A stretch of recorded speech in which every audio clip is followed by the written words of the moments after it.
Welcome back to our 2026 Winter Virtual Club Development Series. I'm Jocelyn Poirier. I'm Manager of Rugby Development at Rugby Ontario, and I use she, her pronouns. As always, please keep your microphones muted while listening. Use the chat for questions and comments unless you're invited to do so otherwise by the speaker.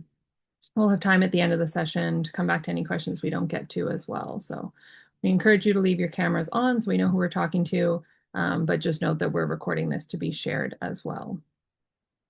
I'm coming to you from Gananoque, Ontario, traditional territory of the Wendat, Anishinaabe, and Haudenosaunee peoples, land covered by the Crawford Purchase of 1783.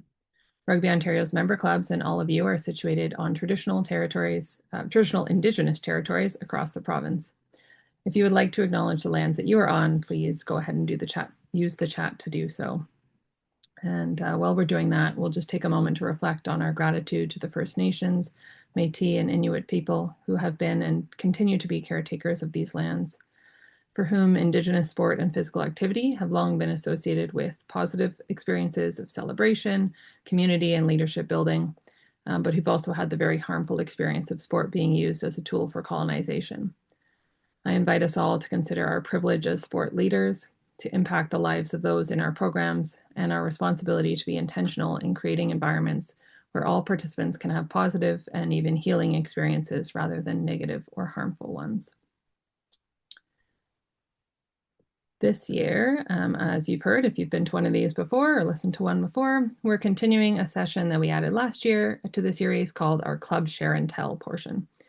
So the end of each of these sessions will feature a club stakeholder sharing about a unique initiative, lesson learned, or best practice within their club or their role.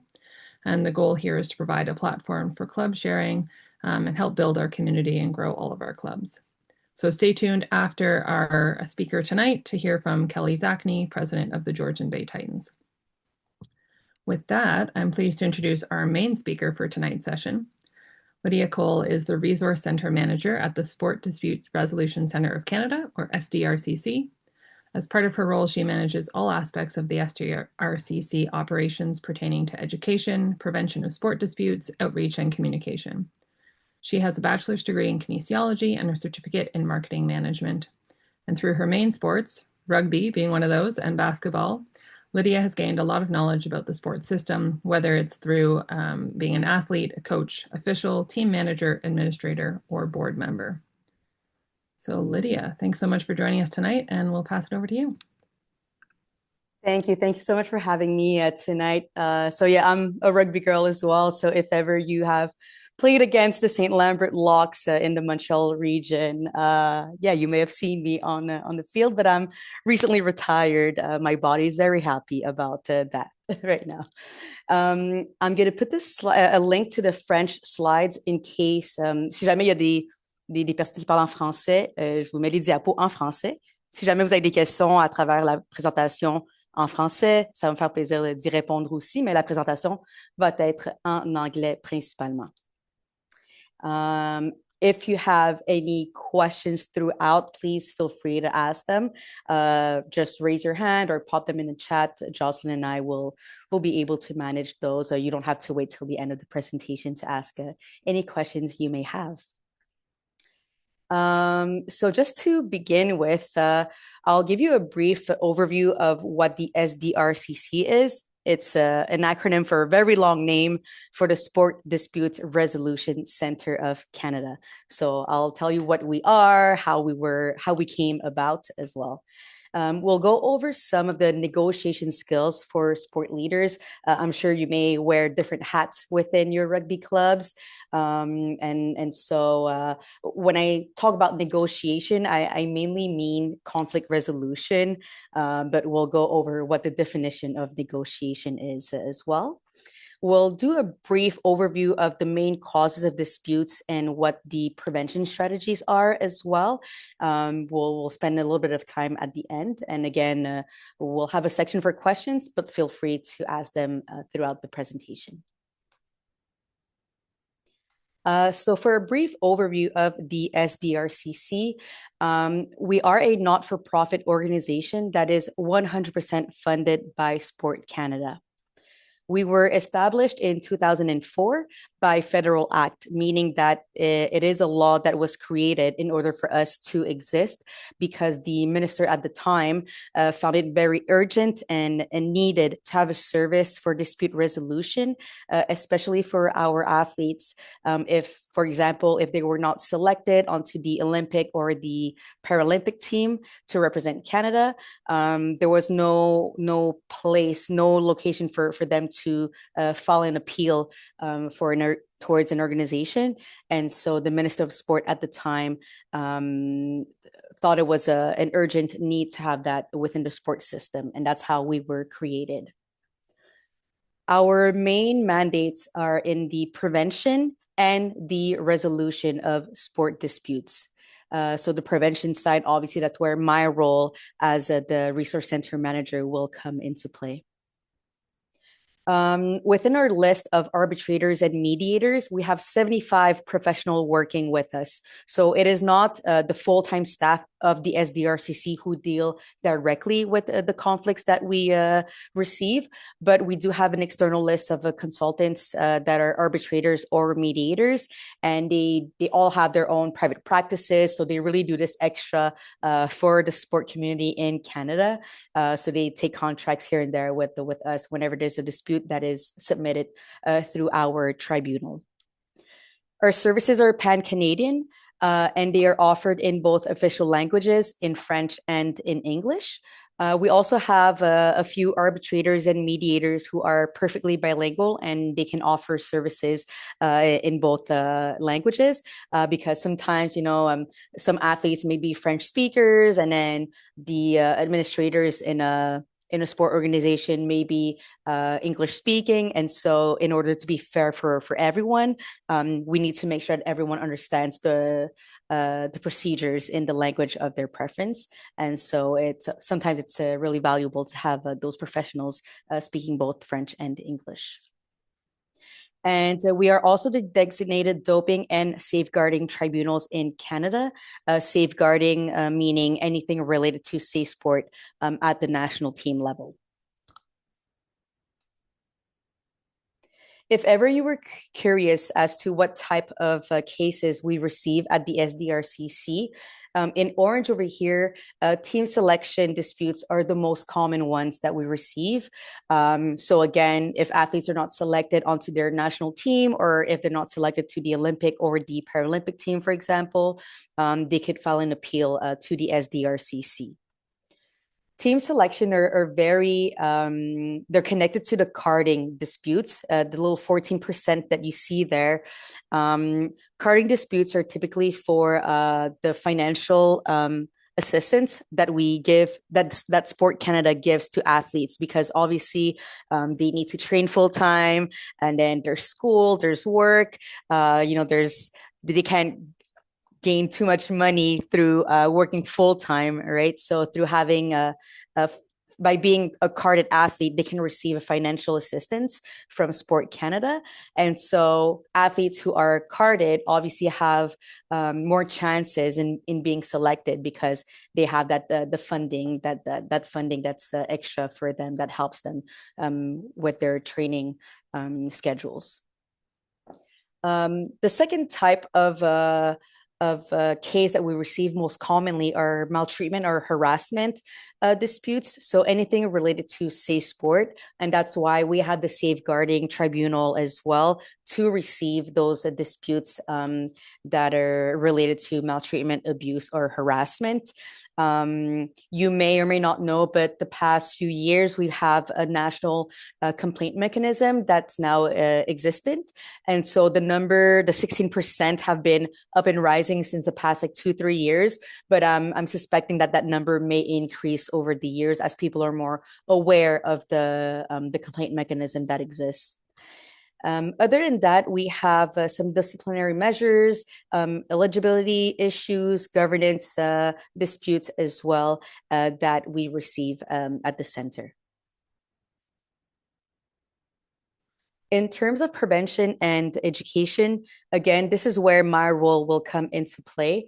Our main goal here is in developing new content and tools to further inform and educate members of the Canadian sport community about dispute resolution and effective risk reduction strategies. All our resources and publications through the Resource Center, those are offered to all of the Canadian sport system. There's no charge to it. You can access them freely on our website. There are three ways in which we do our outreach by having kiosks at conferences and events. So if ever you see our kiosk, like on the picture here, at a national event or whatnot, please feel free to come see us. We always have a bunch of promotional items to give away, some printed publications and resources as well. We also do our outreach through presentations and workshops by invitation. This is the most relevant and impactful outreach initiative that we have. So a bit like today, we were invited by Jocelyn to present to you folks today. And then we present to all kinds of different audiences, whether it is law students, provincial or national sport organizations, coaches, athletes, administrators, you name it. We have a presentation tailored for different audiences. So if ever you want us to give a consultation, presentation, please feel free to reach out to us. We also offer some consultations on policy drafting. This is not to say that we draft the policies for sport organizations, but if ever you have something drafted already and you want the SDRCC to take a look or just to review it in case there's a missing piece, to make sure that the language used is simple, that it makes sense, that your members will understand what you have written, please feel free to email me and we'll be more than happy to spend some time with you to do a consultation on those policies that you have.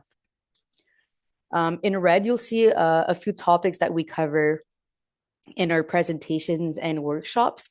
And again, depending on the audience to which we present to, we tailor these presentations so that it is relevant to your group.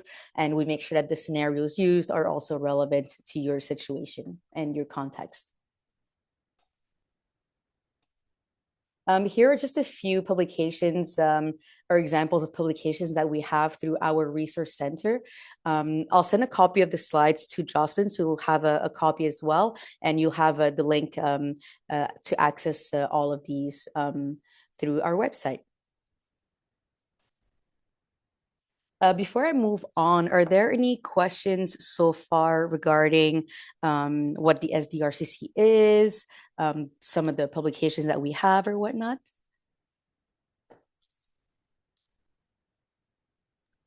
No? Nothing so Okay. far, yeah. Sounds good.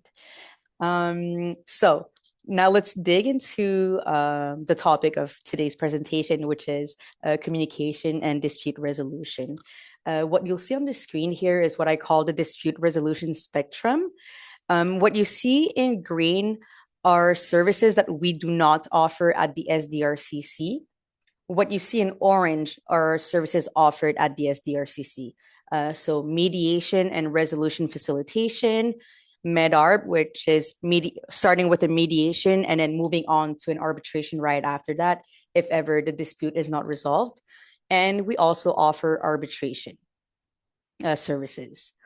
Today, what we'll focus on is negotiation over here. So it is in green, so it's not a service offered by the center, but a negotiation, I don't want you to see it as like a way to bargain a deal with the other party. I really want you to think of it as a conflict resolution process where parties together will, or individuals together who are in a conflict, will have genuine conversations together in order to find solutions that will help everyone in the long term. So yeah, again, don't think of it as a formal negotiation where you want to counter negotiate and stuff like that. Think of it as a conversation between individuals who need to continue working together in different settings. You want to keep the relationships intact as well between whoever is in the context of the conflict or the dispute. because as you move from left to right of this spectrum, the cost will escalate. It'll take longer to resolve. The processes will be more formal and more complex. There will be greater involvement of third parties, so either a mediator or an arbitrator, and we try to avoid that as well. There's a greater potential for damaging relationships, and there's a greater focus on who is right and who is wrong, as opposed to finding practical solutions that will help in the long term. Um, Speaking of damaging relationships, when there is a conflict that you need to deal with, especially when we're talking about the club level or provincial level, these are individuals that you will see in different competitions, at games, at tournaments, at practice. You may bump into them at the grocery store, at AGMs, meetings. You may find yourself in the same context of them, in the same setting as them. So whenever there's a dispute, you always want to try to keep those relationships intact and communicate positively as well. Because if you damage these relationships, it may make things very awkward if you have to bump into them in another context. So we really want to focus on restoring the relationships between individuals in a conflict. So obviously, here on the left hand side, we want to put a lot of effort on preventing these conflicts from happening. So hopefully today, the tools that I'll provide in terms of negotiation skills that will help you in the escalating conflicts. And if you need to go through a negotiation or a process of conflict resolution, then hopefully you won't have to go further down this spectrum over here. So let's jump right into it in terms of some of the negotiation skills for sport leaders. We're saying for sport leaders, but it could really be for anyone, and depending on the role that you have, this could be helpful for you. First of all, let's sort of define what a negotiation is. Again, I really want you to look at it as a conflict resolution and less as a trying to bargain a deal with the other individual or with the other party. So we want to look at it as a discussion aimed at reaching an agreement or a settlement or a solution. This could be in ways of day-to-day negotiations, and it could be through having difficult conversations with, I don't know, with your boss, for example.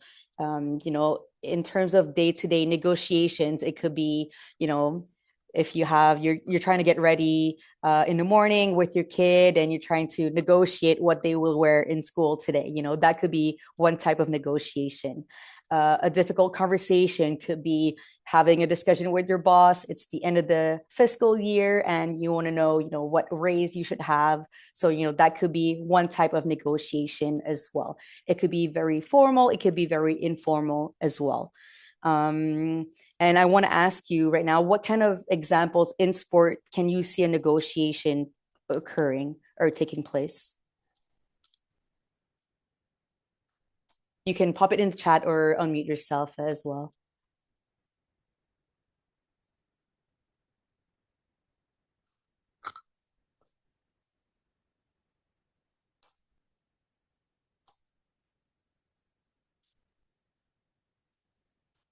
If I could think of some, for rugby especially, I remember with my club, our coach had like a leadership committee, and they would have discussions about, who should be on the starting lineup. And I know some people will be like, oh, the ones who attend practice should, be on the starting lineup, or they should at least, have some playing time. And someone who's a superstar who hasn't shown up in the past 3 weeks may not have their spot. That could be one difficult conversation that you may have with your head coach. Should we include fitness into practice? Yeah, very good. Do we want to spend the 90 minutes that we have to do fitness, or do we want to talk strategy instead? Could the fitness be done on your own individual time? That's one of the a question that comes back every year. Amount of playing time. Yeah, if coaches or head coaches need to negotiate, quote unquote, with some players sometimes, if an athlete asks you, Why didn't I get playing time? I was there at every practice. I commit all the time. I'm there. I tackle hard. I'm always there. I make the effort. So, what else do I need to do in order to get more playing time? That's definitely one good example. Player positions, yeah, absolutely. Balancing what positions folks want to play versus where you as a coach see them. And I'll push it even more. Managing your group of athletes. If someone is versatile, do you want to put them in a spot where that they want to play in because they're good at it, or because of the players that are available that weekend? You may need to shift people around. That could be a negotiation as well. If my players had their way, they'd all be centers. Exactly. So those are all good examples of negotiations that could take place in the context of rugby, but also for other sports as well.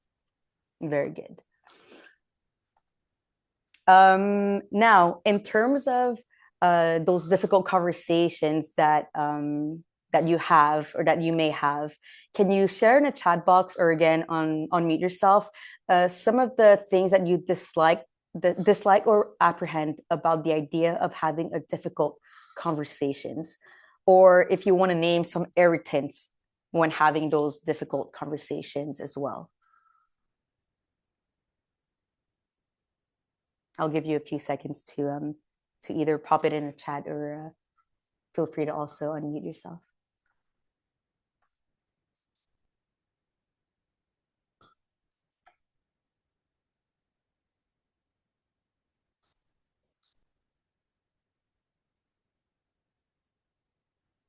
And it doesn't have to be within like a sport context either. It could be in your everyday life.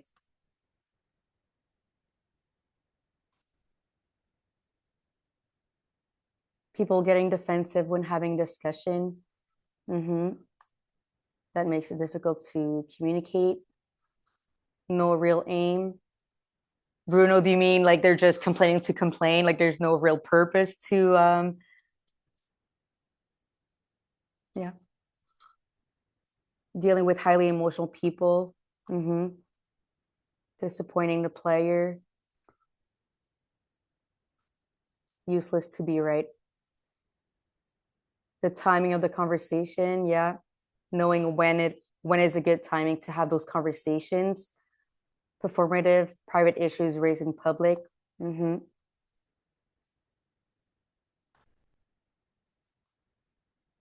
You can keep writing a few of the irritants in negotiation, and then we'll go through a few of them on the next slide over here. So um, these are a few irritants that you may have to go through when negotiating or when discussing with individuals. Um, so when people are making assumptions, again, let's take playing time, for example. If I'm a coach and I'm giving a lot of playing time to one player versus another, the one who's getting less playing time, they may assume that, oh, because the other player is my favorite. And so I'm giving them, they don't get to sub throughout a game or whatnot. That could be an assumption. Swearing, yelling, that could come with emotions. Someone mentioned in the chat earlier on, when conflicts are highly emotional, and people become emotional, that may lead to swearing, yelling. On the sideline, coaches, I know sometimes yell at the referee. We'll have a fictive scenario that we'll work on together afterwards. Sometimes the crowd also gets into it. So, that could become a big irritant. Acting superior to the other, having a tone of voice that's, demeaning the other one as well. That could be a big irritant. If you're not listening or if you keep interrupting the other person, it's very important to have, in terms of communication skills, to be able to mention what your needs are, but also to listen on the flip side as well, to make sure that the other person feels like you are very listening, that you are listening to them. If the other individual is inflexible, too rigid, or closed-minded, that may make it very difficult to find a solution. If the person walks away in the middle of a discussion or a dispute, time pressure, sometimes during a game that may be not the best time in order to have a dispute and have a massive discussion. Sometimes, we may want to wait at the end of the game to have a certain conversation. Same thing when earlier on someone mentioned the timing of the conversation. Sometimes mid practice may not be the most convenient time to have a discussion. So know when to have those conversations. Someone mentioning rude remarks, using sarcasm or bad jokes in order to, to have a solution to a conflict that may irritate even more. Non-verbal gestures, so your body language says a lot when you are in a situation of conflict. And I'm just going to read the comment here in the chat. Not an irritant, but a sensitivity. Every player is different. They come to the pitch with different needs, and having challenging conversations needs to be tailored to the unique circumstances of the player. For example, you might have a player with ADHD. In women and girls, ADHD presents itself highly emotional, so a conversation with this person might look different. Similarly, a player who has trouble at home might have triggers that you as a coach need to be sensitive to. Thank you so much for bringing that up. That is 100% relevant and accurate. Different people react differently to a discussion. And again, they may have different triggers as well. So if I'm wearing the hat of a coach right now, know your players, know your athletes, know how they welcome feedback as well. All that can help you have a better relationship with the individual, and also with having less conflicts in the long term as well. Mm-hmm.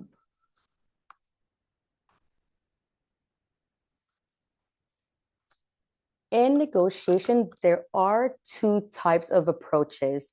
The first one is the positional or distributive negotiation.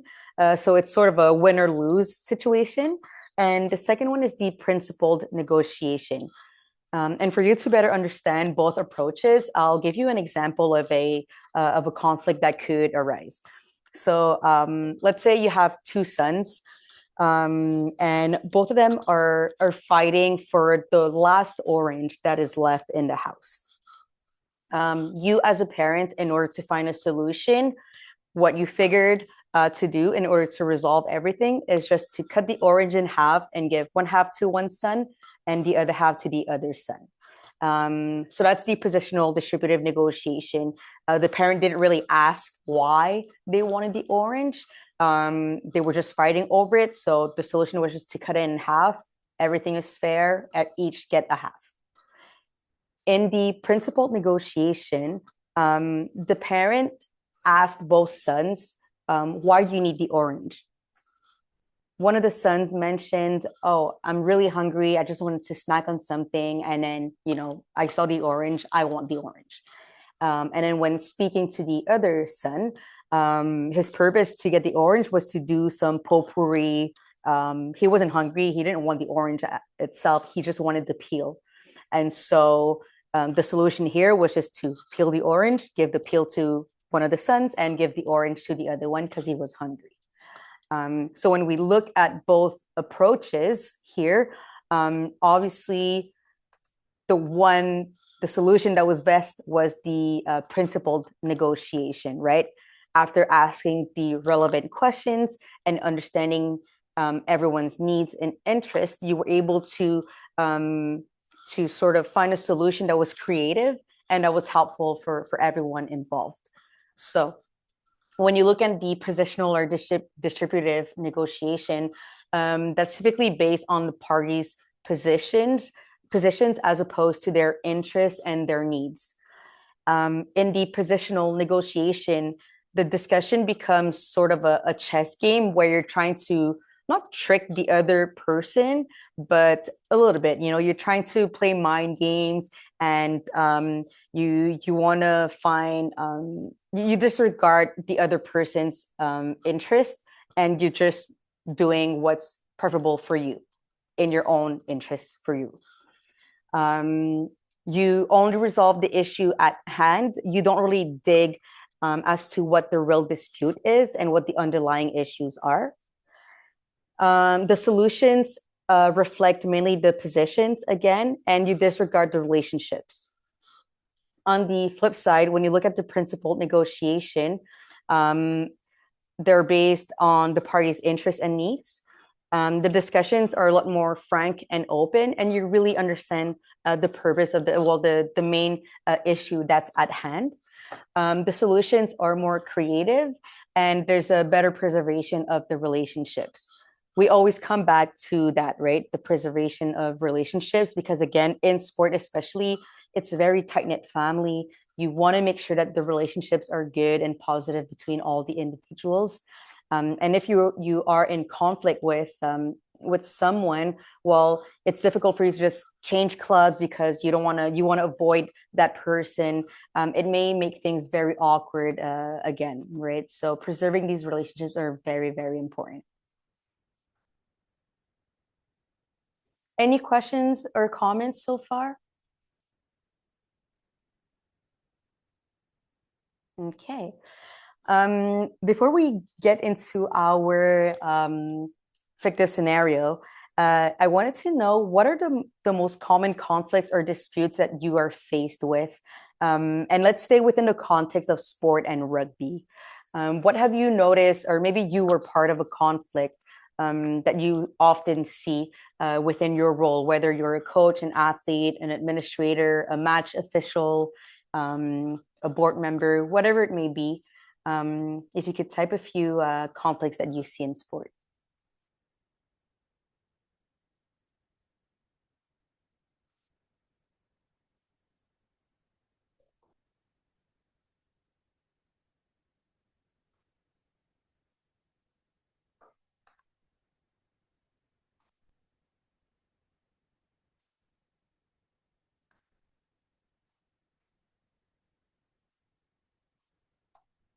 So we have parents complaining about kids' playing time. Yeah, dealing with parents is a very, very difficult thing to do, and especially at the club level, and when dealing with youth athletes as well. Managing parents is a difficult task. I do acknowledge that. Match official abuse, absolutely. Even though I think people outside of rugby think that we're super respectful of our match officials, but I think within the four walls of this Zoom meeting, I think we know differently, right? There's some abuse still that happens within the context of rugby. Selection policy. Mm-hmm. Parents upset over playing time when everyone has paid the same. Mm-hmm. Club versus federation. Do you want to tell us a little bit more about that, Bruno?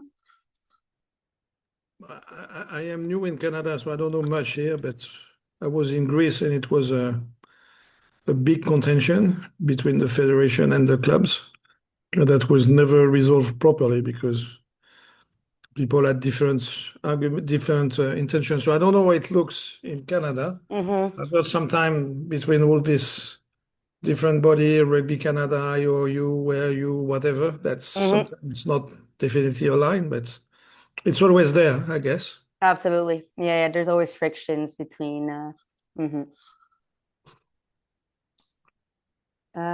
Parents wanting their kids to play up in age grade.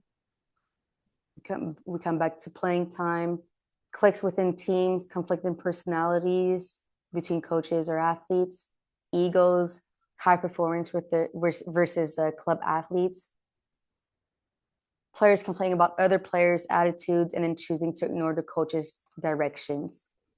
Mm-hmm. Very good. Thank you for sharing all these. Um, Conflicts can occur in so many different ways. Um, but I think it all comes down to the communication skills. right? And the way that you communicate to one another. Um, we'll go through a scenario, um, and then we'll discuss together. And after that, we'll sort of go through different skills of what a good negotiator should have, essentially. Okay, so the fictive scenario here is the following. So we are at a U16 competitive match between two clubs. The game is tight and tensions are high. Midway through the second half, a referee penalizes the home team multiple times. The home team's head coach begins loudly questioning the referee's decisions. At the same time, a group of parents behind the fence start shouting comments like, "That's a terrible call, you're ruining the game." The assistant coach tries to calm the head coach, but the coach continues, becoming more animated. The referee stops the match and issues a warning to the coach. This escalates the crowd further, with one spectator directing personal remarks at the referee. After the match, the visiting team submits a formal complaint to Rugby Ontario, citing that there was abuse of the match official, there was failure of the home club to control their spectators, and also there was a negative and unsafe match environment. And the home club responded defensively, claiming that the referee lost control of the game, that the spectators were just passionate, and that the visiting team is overreacting. So I just want to have a discussion with the group right now in sort of knowing what would you have done if you were in this situation, whether you would have been an athlete, the coach, the match official, or in the crowd. What would you have done differently, or how would you have managed this from escalating to a formal complaint? And here are just a few questions just to help guide your thoughts in answering my question. And maybe you want to share some best practices that your club has right now. Maybe some policies exist that are already in place that you practice and that have seen some positive impact on the game.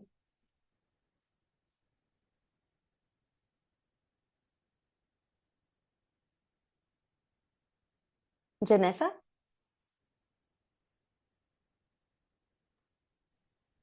Hi, Hi. hear me? Okay, perfect. Yes. Um, so when I first saw the response of the team, I just thought, wow, well, that was an incredibly dismissive and invalidating response. Because when situations like this arise, I tend to put myself in the situation if I was having an argument, for example, with my spouse. And if Mm-hmm. I said to my spouse, I'm feeling this way, and then my spouse said, well, I'm just passionate and you lost control of your emotions or something like that, how would I feel in that particular situation? And I would feel dismissed. I would feel invalidated. And so I Mm-hmm. would imagine that the away team probably felt the same way, as did the match official. This is not uncommon. I'm also a match official in addition to being a coach, and I have been in this exact situation. Mm-hmm. And I think being in that situation has really helped inform the expectations that I set for players, parents, and myself before the season. So having a conversation about what's acceptable and what's unacceptable, who chats with the referee, and setting those expectations in advance to sort of prevent them from happening. So this sometimes takes place just as conversations at practice, conversations with parents before the season, like having a parent meeting. There's also standards of behavior that parent or that both parents and players sign before the season so that Mm-hmm. if a situation like this arises, then you can actually point to, the expectations for behavior that were agreed upon. So I think there are a number of different things that I like to implement with my team to prevent situations like this from happening. It's not always successful. Sometimes, we've talked about emotions. Sometimes emotions get the better of us.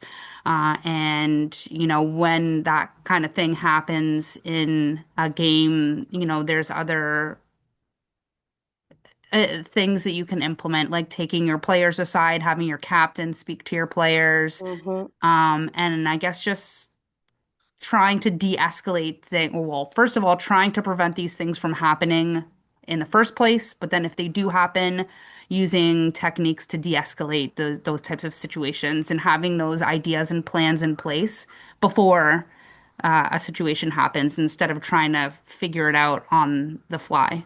Mm-hmm. Bruno, was that a hand raised? No, okay. Thank you, Janessa. No, that's super relevant what you just mentioned. And, I know some match officials, typically they would, go see each teams and sort of, set the tone, and explain what their approach is to officiating a match is. So that could be one way to sort of build that relationship with the players, with the coach as well, from the get-go.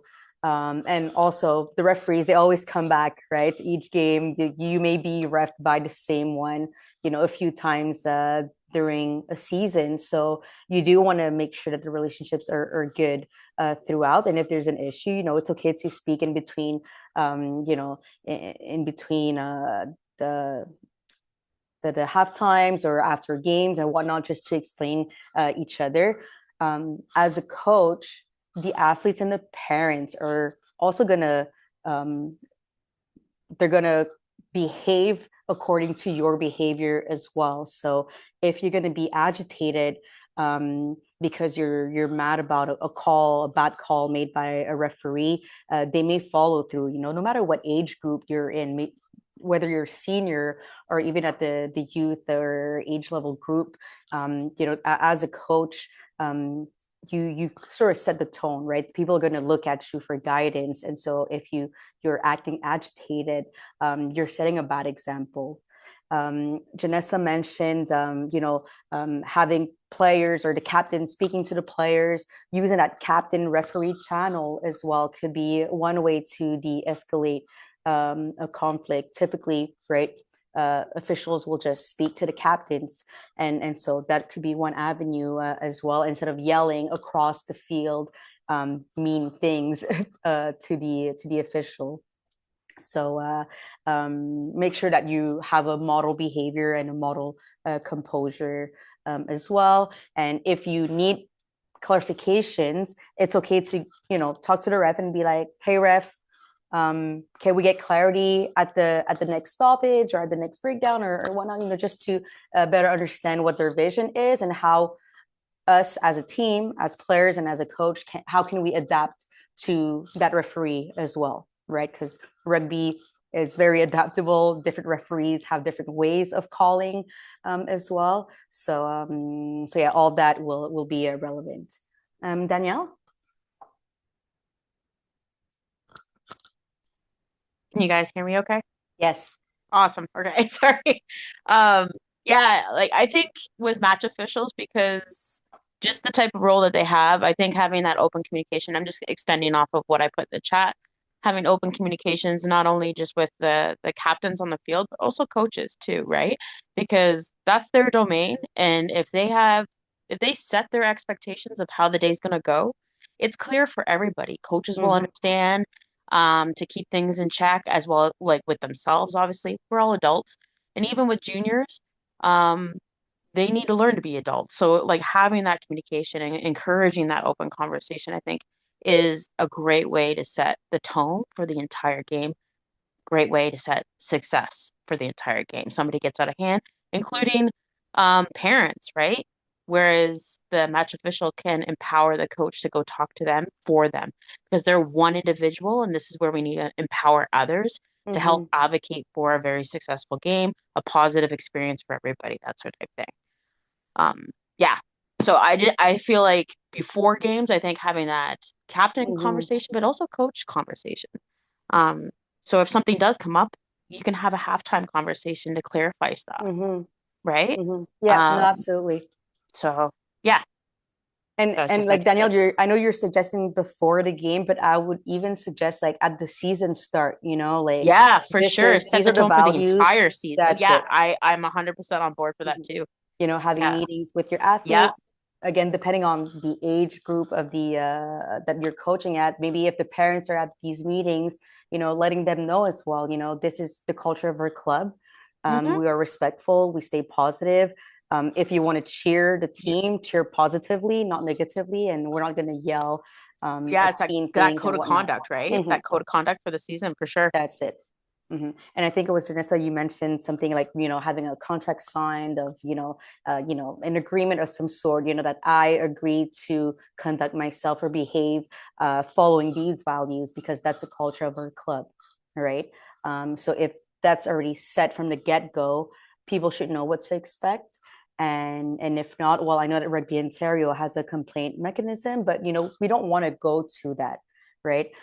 Resources are very slim, and so if it's just an issue of like communication, okay, there was a bad call, let's try to resolve this amongst each other and not have to go through a formal complaint.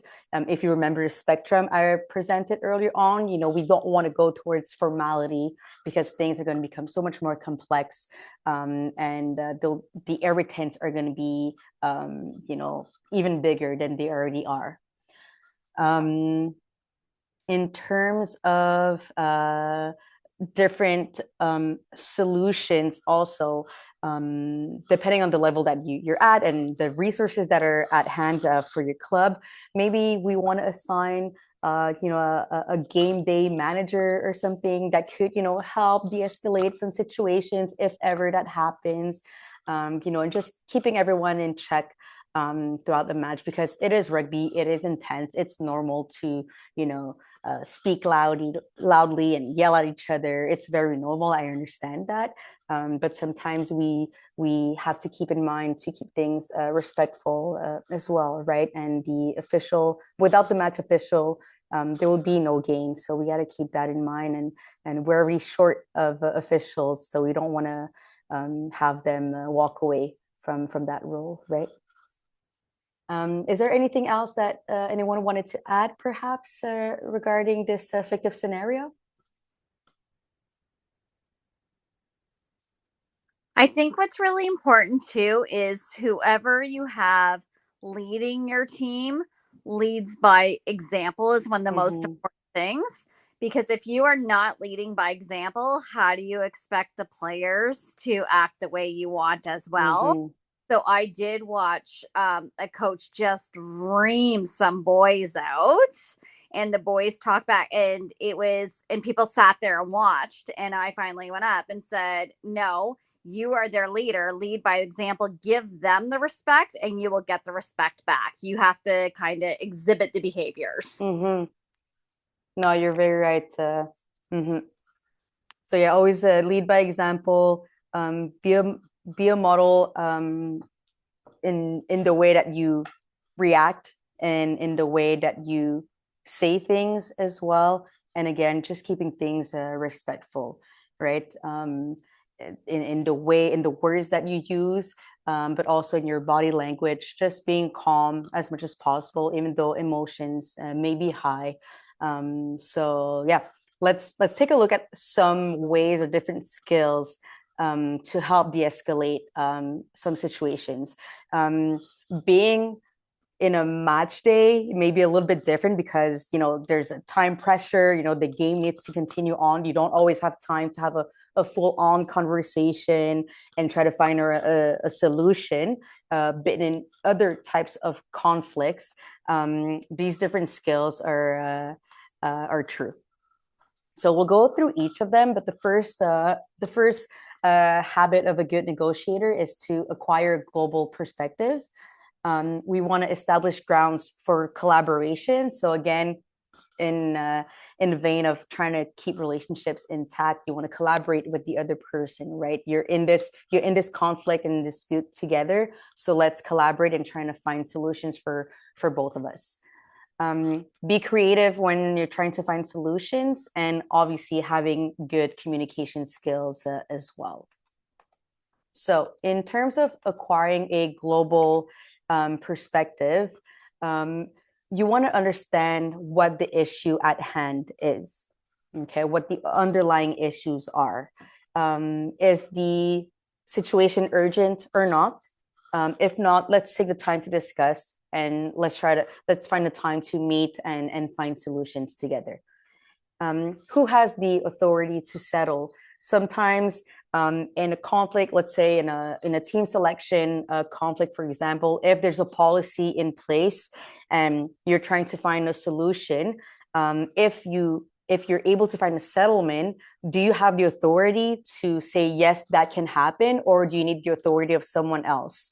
So make sure that whoever has that authority to be a decision maker, that they're also seated at the table with you. What could be your plan B? So you may have your, top solution that's super helpful and positive for you, but if that does not happen 100%, what could be your plan B as well in terms of solution?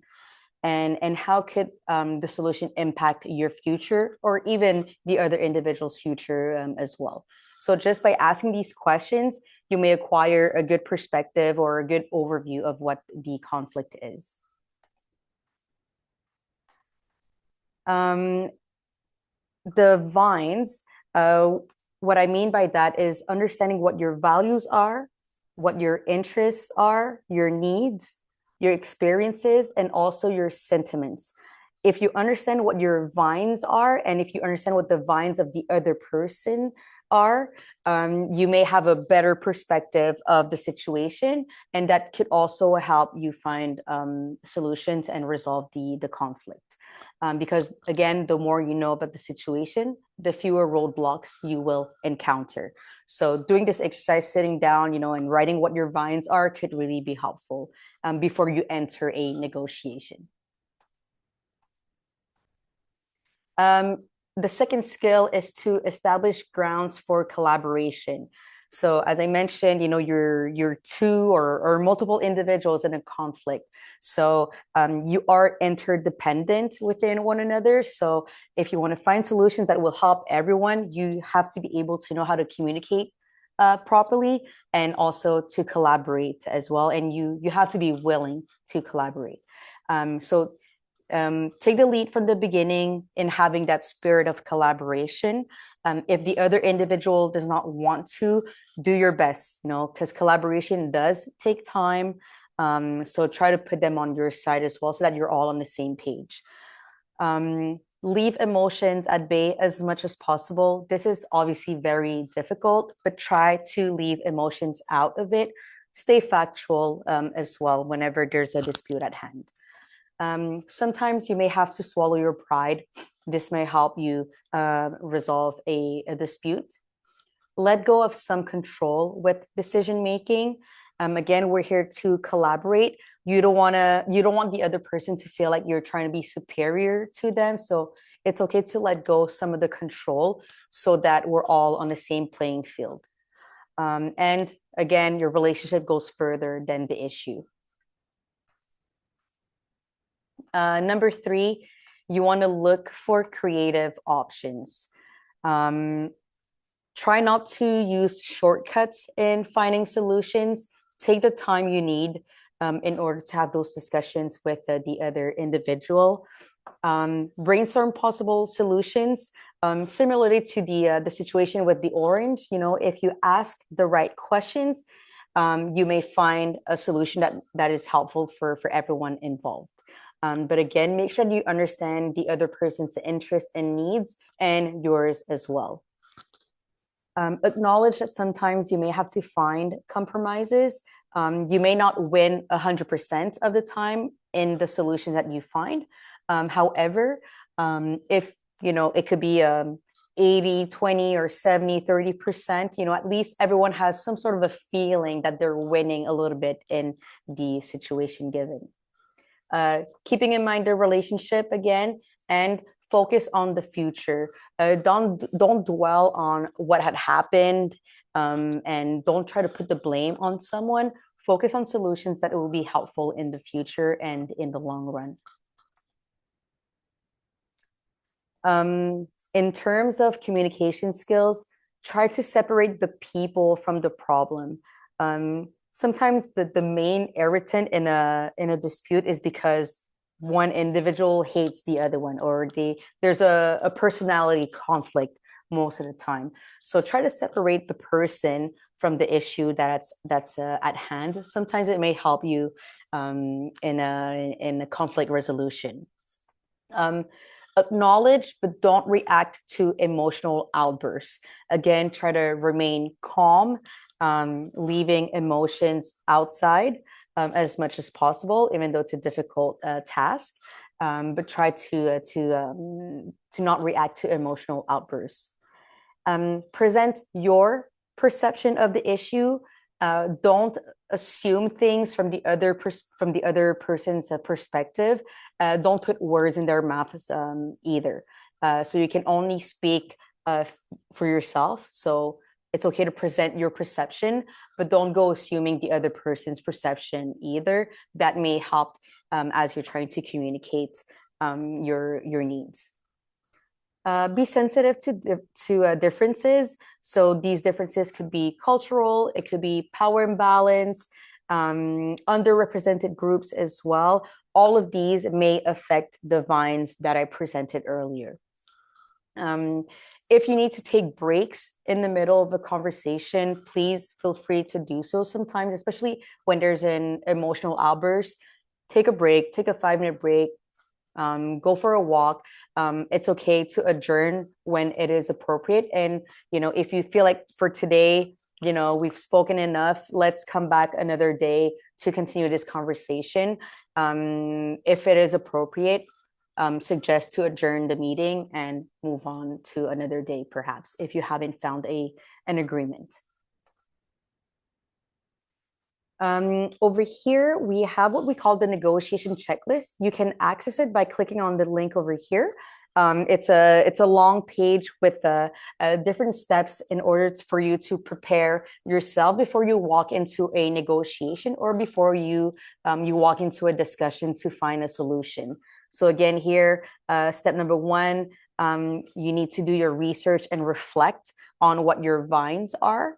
Step number 2, is the early stages of a negotiation session. So how would you set the tone in order to collaborate? And on the bottom of the page, once you click on it, you'll see on the bottom the do's and the don'ts of negotiation. So that could be helpful as well for you if ever you find yourself in a situation like that. So some of the key takeaways over here. Make sure that you negotiate with the right person. What I mean by that is if ever you're negotiating with someone and there's a decision to be made, make sure they have the correct authority to be the decision maker in a given context. Avoid causing irritants for the other party. So earlier on, there was the list of irritants for negotiation. Try to avoid those behaviors that may help in the collaboration aspect. Keep an open mind about solutions. Don't be too rigid. Try to be flexible in trying to draft these solutions. Show and express willingness to concede. Again, adjourn when it is appropriate or if it is possible, even if it's just to take a small break. Sometimes it helps to just lower the emotions. Accept your share of the blame if there is any. Again, the goal here is not to point the finger at someone and be like, you did this wrong, you did this wrong, and you did this wrong. If you need to take the blame sometimes, go ahead and do it. It's okay to acknowledge your share of the problem. But again, the main focus should be on finding solutions. Focus on the future, not on the past. And obviously, again, a reminder that negotiation is a collaborative process. You need to be working together. If there's only one person who is willing to help or to collaborate, then it's going to make things very difficult in order to resolve the conflict. Do we have any comments or questions so far before we move on to the next section?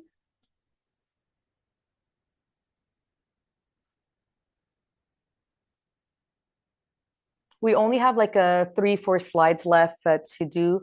So if you think of any questions throughout, again, don't hesitate to ask them. This is another useful publication that we have called Main Causes of Disputes and Prevention Strategies. This is mainly for sport administrators. So if ever you are in a leadership role within your club, and I don't know, maybe you have to take difficult decisions, maybe you have to draft policies within your club, this is a very good resource for you. Again, the SDRCC we've been existing for over 20 years now, and through those years, we've identified 5 main causes of disputes, and you can find them here in the middle of the screen. In the resource, when you click on it, you'll find that exact same page. So in the middle, you have the 5 main disputes, and around it, you have 12 prevention strategies. We don't have time to go over all of that, so I invite you to read the publication once you have a copy of the slides. But very quickly, like that, the 5 main causes of disputes that we've identified at the SDRCC are, first of all, the complainant. Sorry, there's a mistake here. Complainant perceiving an injustice. So again, if an athlete finds that they haven't had enough playing time, and they find that it is not fair because they have attended every practice, they've been to every game, and then some other individuals who have not participated as often, they get more playing time, so they may perceive an injustice. So that may be a cause of dispute. If the decision maker is in a conflict of interest, if ever you are in a team selection conflict, for example, and let's say I'm the coach of the team, and I have a daughter who's also on the team, and she's trying out to make the provincial team, for example. By me selecting my daughter, it may seem as if I'm in a situation of conflict of interest. However, what you may not know is that I was left out of the decision-making process whenever it came the time to speak of my daughter. I left my coaching staff make a decision without me. So again, so that I'm not put in a conflict of interest situation. So that is another main cause of dispute. The decision maker is without proper authority or competence. So again, as I mentioned before, if ever you find an agreement or a solution when you are in a conflict, make sure that the person making that decision has the authority to do so as well. If I'm a parent and I'm agreeing to someone getting more playing time, well, I don't have that authority. I'm just a parent. It should be the coaches or the high performance committee making that decision. The decision maker is unfamiliar with the policy or misinterpreting it. So let's say if you have a policy on team selection, you got to make sure that you follow the rules and that you follow the criteria. You can't be selecting athletes outside of what is written in that policy. And if you're unfamiliar with those policies and that you're selecting athletes from your own criteria, that doesn't work, right? That could be a ground to appeal your decision. And then decision making is inconsistent over time. So let's say if Rugby Ontario receives different complaints about similar situations because let's say a coach has screamed at a referee and then they receive, 20 complaints in the same vein from different clubs. You got to make sure that the sanction are similar or for the same gravity of infraction, right? You can't be sanctioning someone, oh, you're suspended for the rest of the season, and then the other one is only sanctioned for one game. You got to make sure those decisions are consistent over time as well. That is going to help avoid further complaints and further conflict as well. And then lastly, these are the 12 prevention strategies that are identified in the publication. We won't go through all of them, but again, I invite you to read the publication. If ever you're in a role of a sport administrator, it's a very valuable resource for you. And that is it for me. If you have any questions now, please feel free to ask them. You also have the email address here, which I receive if ever you think of anything now or even throughout your rugby season this summer. Feel free to email us. Otherwise, I'll leave it to Jocelyn and Kelly. Thanks so much, Lydia. Does anybody, I'm not seeing anything in the chat right now, but we have a minute if anyone wants to ask anything else of Lydia while we have her.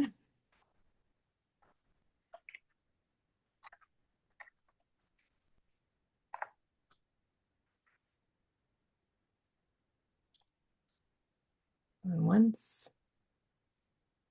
I put the email in the chat so it's easier to copy paste. Awesome. Yeah, so feel free to contact Lydia directly, or you can reach out through me. I'm happy to connect you as well. So if you're watching the recording of this, I'm happy to connect you. All right, we'll move on to the next portion of our session today, our club share and tell. So we're excited to continue our series this year.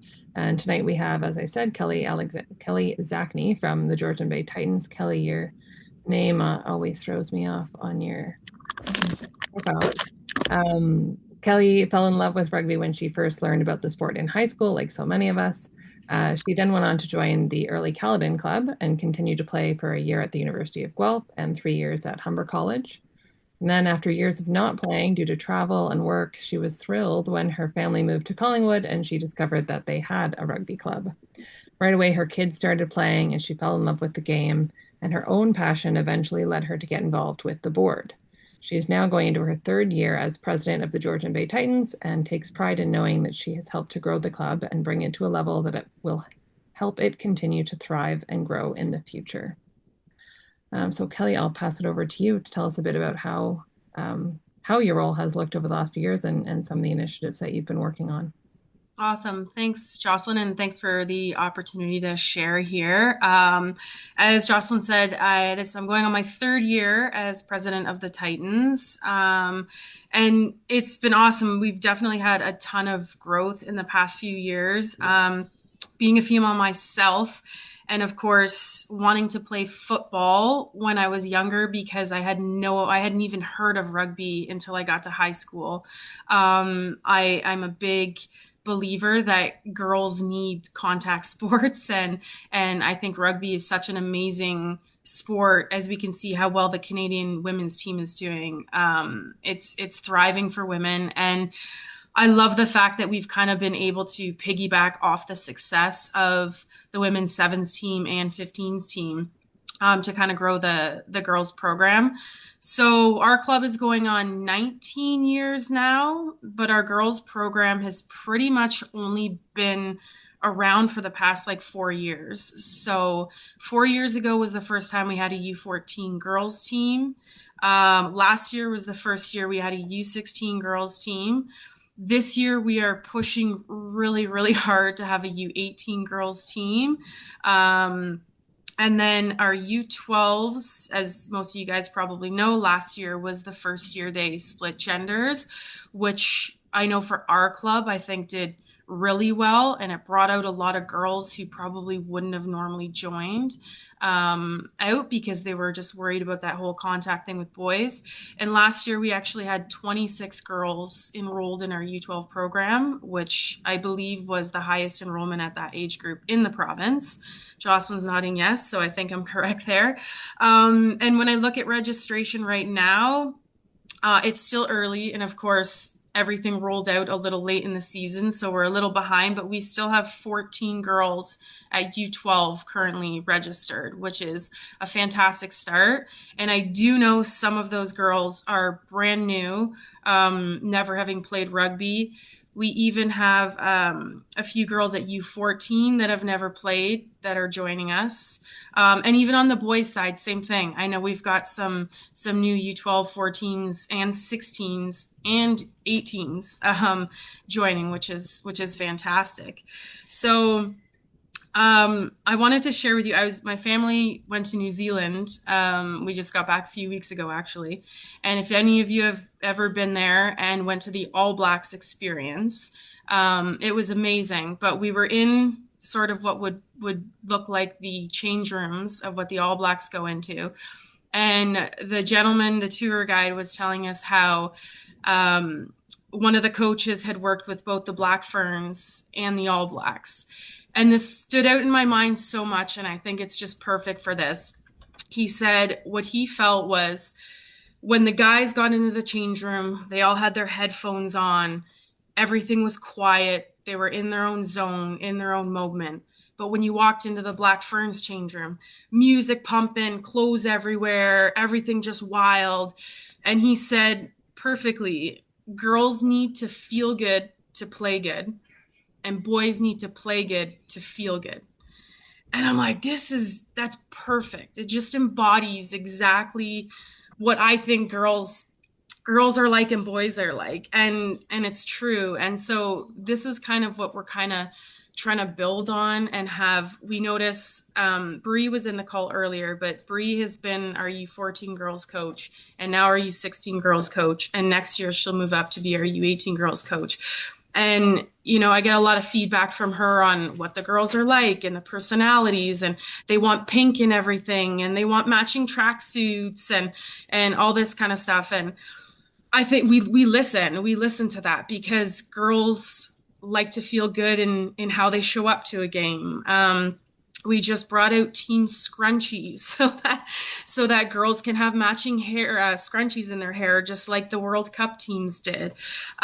So I know it sounds kind of funny, but it's just one of those things that we're kind of listening to how the girls like to participate in the sport and taking those things on and realizing that girls do want to feel good. They want to feel good in their jerseys. We looked at, a lot of teams before we just had generic unisex jerseys, and now we're getting women's cut jerseys. They want women's cut shorts.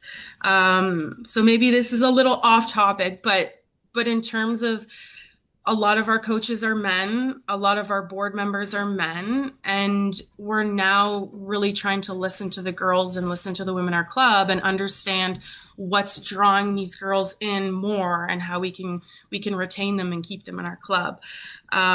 So that kind of stuff, we're adding pink to their wardrobe. We're getting matching scrunchies, matching tracksuits. A few things that we do prior to the start of the season. We just had our first tackle clinic last week. So we have a couple girls moving into U14 that have only ever played flag. We have girls that have never played rugby at all moving into U12. And then we have girls from U10 moving up to U12. So we did some tackle clinics just to try and build confidence. And we do them for the boys as well. But if you came to a tackle clinic and you saw the very rambunctious, wild U10 boys going into U12 that just want to smash each other and wrestle, and then you look at the very timid, shy, small, introverted girls walk into a tackle clinic and go, okay, these are two very, very different groups. And you realize that what you're doing with the girls is trying to build their confidence and make them feel safe, and then and allow them to see that they're capable of everything the boys are capable of. So we found running pre-season skills clinics or tackle clinics really help because it helps them build that confidence before they actually hit the pitch. We're very lucky that we have like Sean Rennie, I believe, from our club is on the call, and he is an elementary school teacher. So he's in the schools promoting the sport. Bree, who I mentioned earlier as well, who is our U16 coach, she actually coaches our high school team, or one of the high school teams, which is awesome. And a couple other of our Titans coaches actually coaches in the high schools. So that kind of helps us retain kids and build our program because we have coaches in the high schools, and a lot of those kids come over to the club program. What else? We had Taylor McKnight come and run a clinic, which I don't know how many people reach out to any of the World Cup teams. And we actually had Kobe Faust as well, who plays for Guelph and played on the Canadian Sevens team. At first, it's kind of like intimidating and wondering, like, are these people really just going to come and run a clinic at our club? Like, who are we? Small town Collingwood. And they're fantastic. And a lot of people I find in this community are so great to come out and teach, and they just want to share their skill and the love of the sport. So running any kind of clinics we can, or having people that are on the national teams come out is great. We had Shane Cahill from the Rugby Academy come and do some sessions with our men's team and our 16s and our 18s. And if you're talking about recruiting or retaining, we invited some of the other schools to come. Like, so we're in Collingwood, but we invited the Stainer school to come out, and some of their kids showed up. So we're hoping that by seeing what our club is doing, that maybe they play for high school, but maybe they'll come and play for our club. But yeah, that's mostly kind of, we have a really solid minor program, which really helps kind of move into the older grades. I know I was speaking to some other clubs, and they kind of go from the top down, where they have women's, and then they have U18s and then U16s, and they're kind of working the other way. But we found with our minors program, it just kind of feeds everything really nicely into the youth and the junior program. So we tried really hard 2 years ago to have a U16 girls team, and we just kind of weren't quite there because there weren't enough girls moving up. But once those U14s graduated up, we were able to have the 16s. So we're trying for that U18, but it might not happen until next year when kind of all those girls move up. But then the goal is to have a women's team, so there's a place for those girls to go. Yeah, that's kind of the gist of it. Does anyone have any questions on retention or how we recruit or anything else we do? But Jocelyn, am I kind of touching on everything you're looking for me to touch on? Yeah, the one other thing I was going to ask if you can talk about is, I think you've shared it about this maybe in some other meetings before, but around sort of some of the strategies they use in getting players registered early. So I know a lot of clubs will say, well, we won't know our numbers, they just don't register until June, right, for juniors. But I know you've tried some different strategies in getting some good early numbers, like the U14 numbers you just shared. Or you. Yeah. So we have 17 U16 girls registered so far. Even our boys numbers are looking good. It's usually our senior men that are the worst ones. I don't know, you guys, I see Andrew shaking his head. Yeah, senior men. We have 5, even though there's like 40 of them ready to sign up. And they start practicing indoors like next week. And I'm like, oh yeah. So it's funny, my daughter just handed me these. She's like, talk about these. We made these little, I don't know if you guys can all see these. They are our card with like a little QR code, and the QR code goes right to our website. We actually hand these out at the Santa Claus parade. So right in our town, our Santa Claus parade is in November. So we tape a little candy cane to the back of these, and we start handing these out. It seems very similar, but hey, you're very silly to kind of recruit that way. But a kid gets a hold of one of these, the parent looks at it. Some people still don't even know we have rugby in this town, even though a simple Google search saying Collingwood rugby, unless you're looking for it, they don't really know about it. So we find little things like this. It's a simple business card with a QR code to our website, stick a candy cane on it, throw it out to kids, and some kids show up one day. So we kind of try and start early.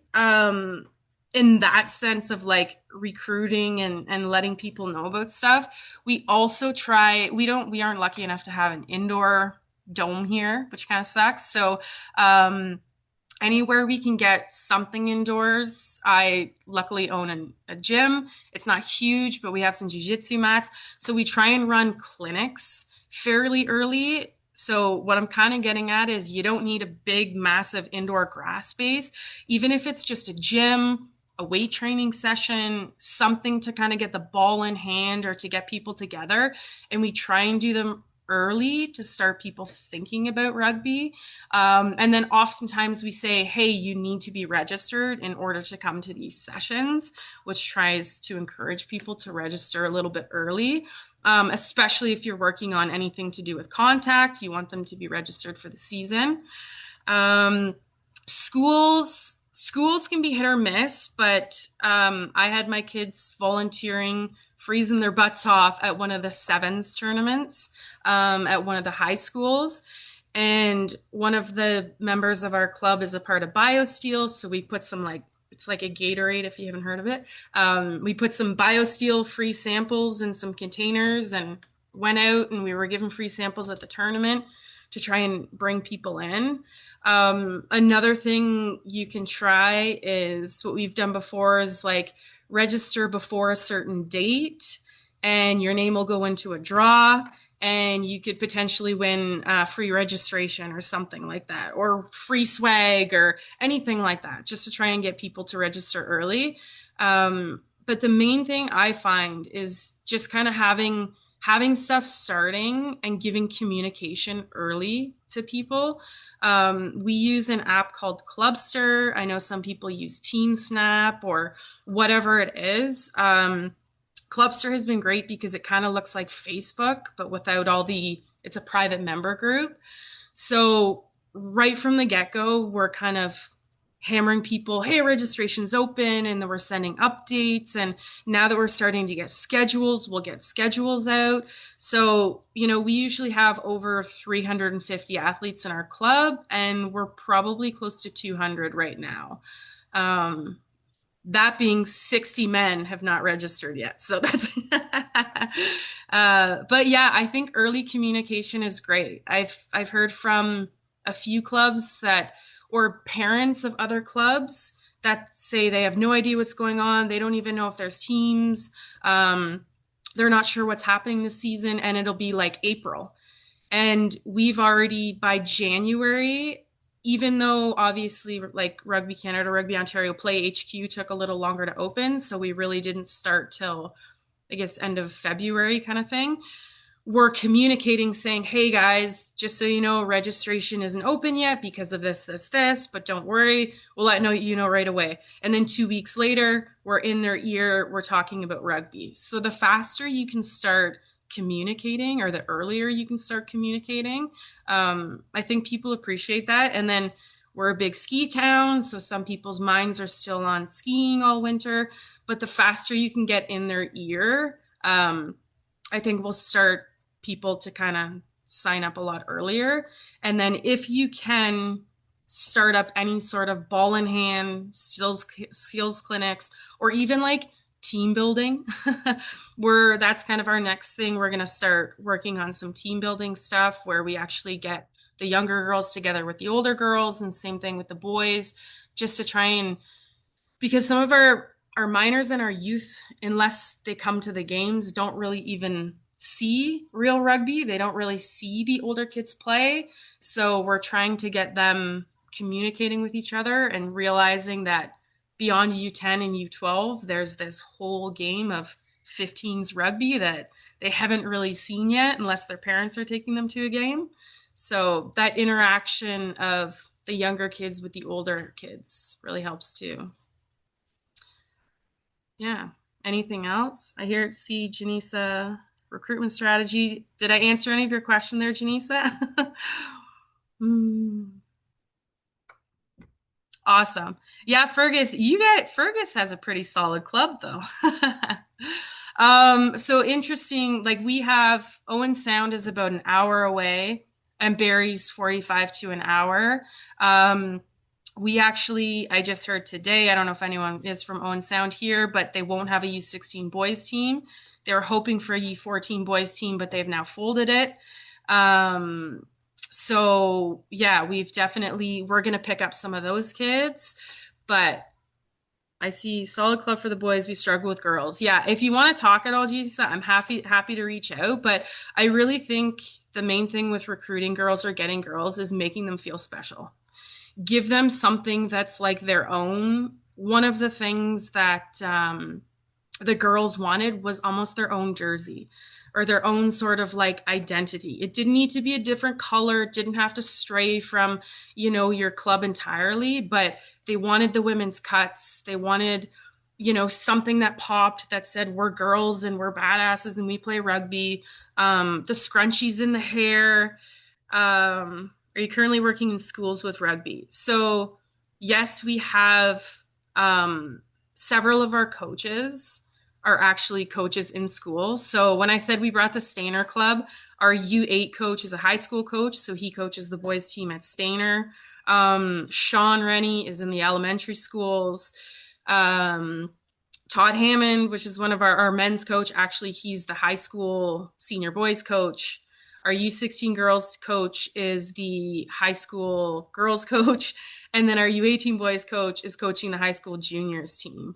So yes, that helps a lot. I mean, I don't know if anyone is that lucky to be able to have coaches that can do both. But if you are, I think it's really beneficial because a lot of those high school kids, the only reason we don't get them to come play club is often because of jobs or other school sport or summer sports. Other than that, if they want to play rugby, they're coming out to play rugby.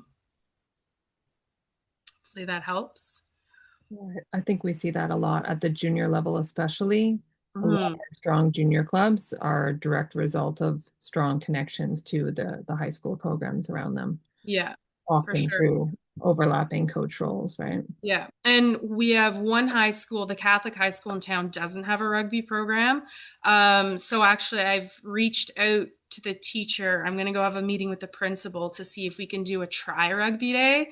So just in their gym, just to put the ball in hand, show a couple of the rules, because we do have a couple of our girls that go to high school there. So in order to try and up our U14, 16, 18 girls to come out, we're going to go in there and you might get one, but at least it's one, right? And we find the more the girls and the boys get excited about our program, the more they share and the more friends they bring. And not everybody's built for rugby. We all know this. So we get some that come out that are very timid, but then we get some that come out that realize like this is their sport and where has it been all their life. So just opening the doors for them and getting into schools and like allowing people to kind of see. Like I said, I had no idea what rugby was until a teacher came to my school in grade 9 and was like, why don't we have a women's rugby team? So I think there's a lot more exposure now with social media, clearly, but still there's a lot of people that have no clue what the sport is about. Your example with the Santa Claus parade is a great one, and it's such a simple little thing, but you're certainly not the only club to do community outreach of that sort, but Yeah. just a great example for everyone of, you know, I know personally I've had lots of conversations across the province with people who go, oh, rugby, and didn't realize that there was non-contact rugby for children, Yeah. didn't realize that there was a club within driving distance of them, you know? So just spreading that awareness can do wonders, whether they come out immediately or maybe it just plants a seed and they're thinking about that sport or looking at it in the future as well. Yeah, for sure. I saw Janisa there. So we get that too. Like we have girls that have left and gone to Aurora, which is a pretty big drive from Collingwood. Barrie, which is not as far, Owen Sound. Yeah, we have people, even one girl that plays for a high school team, and she used to play for Fergus, and her coach, Fergus, so you'll get her, really wanted her back. And I'm not going to argue with that. Like the main thing is we really try and keep who we can. And I think providing a really good experience, providing development beyond just playing club, I think really helps and tries to keep those people here. I mean, it's tough because yeah, you're going to lose players no matter what to other clubs, especially if you don't have numbers. But when we ran one of the clinic with Taylor McKnight, I actually pulled a few of the girls aside and I said, I keep hearing rumors that you guys are going elsewhere. And they're like, well, what if we don't have a team? And I said, but you got to buy into the fact that like you are part of building this team and we need you guys to believe that there will be a team and we need to get your friends to come here and understand that like it's the girls that want to play next year are going to be affected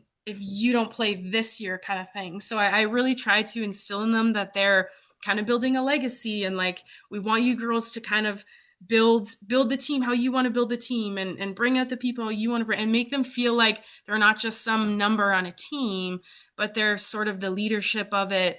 They're the driving force of it. They're the ones that like my 10-year-old daughter looks up to and plays with on the side of the pitch during the break. Like if you make them feel important and make them feel like they're more than just a number or a body, I think they're more inclined to stay. Grass is always greener at other clubs, and some people, I obviously feel that they'll get more out of something somewhere, but I really think if you make people feel special and give them a really good experience where you are and have something really great to build on, they'll see the difference for sure. Yeah, Kelly, I love that piece of kind of empowering them to take ownership over the team Mm-hmm. and grow it on their own terms as well, right? And ultimately, at the end of the day, sure, I'm Rugby Ontario and I can say this, but we want to keep them in the sport. Mm-hmm. They'll play Yeah, for another club, but they're still playing rugby. Maybe they'll yeah, come back to you when it makes more sense for whatever stage of life they're at, right? yeah, We can keep 100%. those positive relationships will, in the long run, the entire sport grows, right? Yeah, yeah, for sure. Andrew, I saw what you said there. We're lucky because we have teachers there, but we've tried to have our club go and be at like a tournament, say, hey, can we just pop a tent up and like talk to people? And the school board can be, no, you guys aren't a part of it. I know there's sometimes though some paperwork you can do. And if you do it at like the beginning of the season and um, I don't know if Sean's still on this call, but he might know the right terminology. But sometimes if you go to the actual school board and fill out like a vendor permit or something like that, and you can get Rugby Ontario and Rugby Canada to put the school board on the insurance. Sometimes there's sort of ways around that.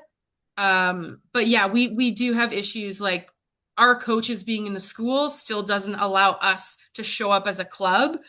We're just lucky that we have coaches that are there in the schools already. And they're not all teachers, don't get me wrong. Like Bree, who coaches the girls, is not a teacher there. And Wes, who coaches the boys, also is not a teacher there. So if you could get on as like a volunteer coach, it kind of helps. But I know what you mean. Like as a club, we weren't allowed to just set up a tent and be like, hey, just want to hand out some cards and, talk to the athletes. And they were like, no. So I'm like, well, can I show up as a parent or a spectator and just hang out on the field and watch and, give out some cards? So I think you could kind of take that angle. But We've been pretty good lately. One of our members just transferred to the school last year, and he's really taken over the program. But the nice. 3 years previous, it really seems like the principal is just not a fan of sports. I don't know, kids sports really died in high school. So Yeah. but the group we have out, like we went from, the first year we had, 12, 15 out, and right now they've got 40 some kids out, Wow. just no one high school. That's But wild. we've been to our school board trustee. Like it's crazy the hoops we've gone through to keep it going. Last year they wouldn't let us go to the Ontario finals. The boys wanted a chance to go. It was just too expensive, they said, or I don't know, it wasn't a good excuse we got, but Yeah. we're trying. We're still pushing. So That's it. And you know what, Flag, we have a really great well, Sean and Todd, because they were in the schools, we have a bunch of our schools around here play flag. And then there's like a big tournament. So that kind of helps because the flag program can often feed into the contact stuff. And usually what we do is we'll donate our flags that like are a few years old. We donate the flags to the schools so they have something to play with. But yeah, I don't know. What club are you from? Lanark Highlanders. Okay. So right in between Perth, really just sits out of Perth. Right. Yeah. So I don't know if you guys have any flag in the elementary schools, but that's a big thing that kind of like feeds our club for sure. Yeah, I'm not sure. I didn't start that, but I know that that's like a big thing, and it kind of starts people thinking about rugby, and it's obviously not contact aspect of it, but they start to see the form of rugby and go, okay, I want to play this. And then you get the kids that eventually want to play tackle come over to the tackle side. And I know one of the schools here, there was like 60 kids that went out to try out for the team. Oh, wow. So, and I mean, it's a pretty cheap sport, unlike football or anything else. Like it's pretty cheap. You don't, aside from flags, we don't need any heavy equipment. So any teacher or principal that denies that's in the wrong position. Yeah, it's a Thank tough you. place with the schools. It Yeah. does vary a lot depending on where you're at, and it can come down to the individual person in a specific role at a Yeah. specific school or school board. So, Yeah, for yeah, sure. our education liaison committee is working on some solutions to hopefully help across the province. But yeah, definitely reach out to each other, reach out to us if you're looking for more support there. Okay, lots of great discussion on that, but I will wrap us up because we're definitely past 9 o'clock here. But Lydia's put her email in there. I know Kelly is always happy to chat, as she said, about any of this. If you want to continue talking with them, Yep. please reach out or use me to help connect you. So big thank you to both Lydia and Kelly for taking the time to share with us. Yeah, great discussion. I know we've all got some notes and some good thoughts to bring back and looking to keep our conflicts resolved positively, collaboratively, without having to escalate as much this year, right? I've put in the chat just the form, Microsoft form there for our exit survey. We'll send that out by email as well. So if you can just take a minute and share your thoughts, help us to grow for future sessions and future initiatives. We really appreciate that. Reminder as well that we will post the recording of this into the virtual portal, likely as early as tomorrow, and then it will get up on our Rugby Ontario YouTube channel as well so that you can rewatch, you can share. And then you can watch for registration for our 5th session. We'll be opening shortly. We're going back to the coach stream for that one. So that'll be on April 13th in exactly 2 weeks. And our speaker for that is the world-renowned coach Mike Cron with a session on his learnings as a coach over 43 years. So you won't want to miss that one. Tell all your coach friends. And then finally, I'm just going to put another link in the chat here as well to our website. So if you're looking for more club development support, reminder that we do have our 2 rugby development consultants. They're still holding bi-weekly office hours on Wednesdays. And for the month of April, they're piloting a WhatsApp-based community of practice. So you can find more info at the link there or just search it up on our website if you're watching the recording. Yeah, they're looking to help us out. We want to make sure everyone has a great season and is able to get all the resources that they need. So thank you all. Yeah, great session tonight and have a great Thank you for having me. Have a good one, everyone. Thank you.